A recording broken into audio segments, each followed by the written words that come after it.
والملايه دي على فكره اول مره افرشها اصلا، ملايه جديده. وفيها حاجة حلوة قوي بقى، ان فيها من الاربع جوانب فيها استك زي ما انتم شايفين كده، بينزل كده وبيتشد على المرتبة، بتبقى الملاية مشدودة جدا. وبصي اتنططي عليها بقى، عندك اطفال راحوا وجم عليها، الملاية اصلا محكومة من تحت من الاربع جوانب، بصراحة حلوة جدا.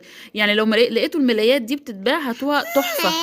نصيحة بقى لكل العرايس المتجوزين جداد او البنات اللي لسه هيتجوزوا، ما تفرشوش او تستخدموا كل حاجاتكم في اول الجواز. مش كل اسبوع تنزلي ملاية جديدة وتفرشيها وكده فرحانة بقى بحاجتك وكده، لا.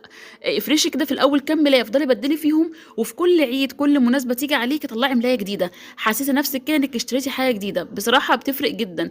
يعني انا هو متجوزة مثلا بقالي قد ايه، داخلة على 4 سنين، وعندي ملايات كده لسه كتير جديده ما استخدمتهاش كلها. انا اصلا بستخدم كده كام ملايه ببدل فيهم، وفي الاعياد اطلع ملايه جديده، مثلا في راس السنه اطلع ملايه جديده كده. تمام. وكذلك برضو